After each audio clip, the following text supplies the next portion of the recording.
কামারপুকুর গ্রামের উত্তর দিকে বিশাল এক দিঘি, নাম তার কালদিঘি।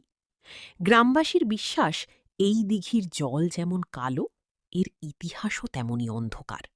দিঘির পাড়ে এক বিশাল প্রাচীন বটগাছ দাঁড়িয়ে আছে, যার ডালপালাগুলো জলের উপর ঝুঁকে থাকে, যেন কোনো শিকারী ওত পেতে আছে। শহর থেকে আসা সমীর এইসব গল্পকে গাঁজাখুরি বলে উড়িয়ে দেয়। সে বিজ্ঞানের ছাত্র, ভূত প্রেতে তার বিন্দু মাত্র বিশ্বাস নেই। কিন্তু এক অমাবস্যার রাতে তার সেই দম্ভ ধূলিসাৎ হয়ে গেল। রহস্যময় সেই রাত। সেদিন মেলা থেকে ফিরতে সমীরের বেশ রাত হয়ে গেল। মেঠো পথ দিয়ে হাঁটার সময় চারপাশটা যেন অস্বাভাবিক নিস্তব্ধ হয়ে এলো।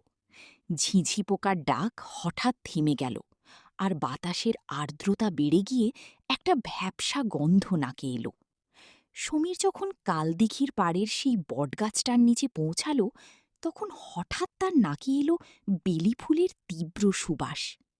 তার মা ৫ বছর আগে মারা গেছেন, আর বেলি ফুল ছিল তার সবচেয়ে প্রিয়। সমীর থমকে দাঁড়াল। ঠিক তখনই বাতাসের ফিসফিসানির মতো একটা শব্দ কানে এলো। সমীর, খোকা, ঘরে ফিরবি না? সমীরের বুকের ভেতরটা কেঁপে উঠল। সে দেখল দিঘির ঘাটে সাদা শাড়ি পরা এক নারী ছায়ার মতো বসে আছে। সমীর ধীর পায়ে সেদিকে এগিয়ে গেল। মা, তুমি এখানে কিভাবে? আমি তো জানি তুমি নেই। আমি কি স্বপ্ন দেখছি? সবাই ভাবে আমি নেই, কিন্তু আমি তো তোর পাশেই আছি বাবা। এই দেখ, তোর জন্য বেলি ফুল এনেছি। কতদিন তোকে ছুঁয়ে দেখিনি। একবার কাছে আয় খোকা। এই জলের নিচে আমাদের এক সুন্দর রাজ্য আছে। সেখানে কোনো কষ্ট নেই, কোনো বিচ্ছেদ নেই। জলের নিচে? কিন্তু মা, সেখানে তো মানুষ বাঁচতে পারে না। তোমার হাতটা কেন এত ফ্যাকাশে? তুমি মুখ ফেরাচ্ছ না কেন মা? এখানেই তো শান্তি। আয় সমীর, এক পা, আর মাত্র এক পা এগুলি আমরা চিরকাল একসাথে থাকব।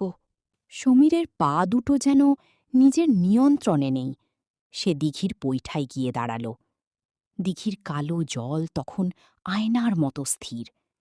কিন্তু আশ্চর্যের বিষয়, জলের প্রতিবিম্বে সমীরের পাশে কোনো মায়ের অবয়ব নেই, বরং এক বীভৎস কঙ্কালসার দীর্ঘ ছায়া দেখা যাচ্ছে।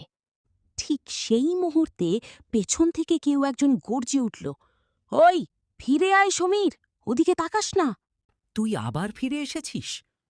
এই গ্রাম থেকে তোকে তাড়ানো হয়েছিল। রহমত, আজ তুই ওকে বাঁচাতে পারবি না। ওর রক্তের টান আমাকে টেনে এনেছে। ও আমার হবেই।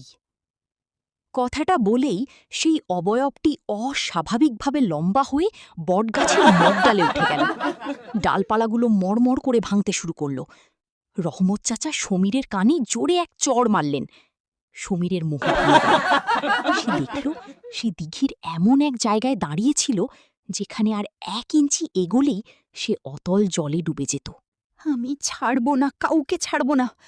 আমার রক্তের খিদা মেটাতে দিলি না, আমি তোকে বাঁচতে দিব না রহমত। তোর বংশ নির্বংশ করে দিব। তুই ওকে আমার হাতে তুলে দে। এটা বলার পর পুরা গাছে যেন আগুন জ্বলতে থাকে। রাগের বহি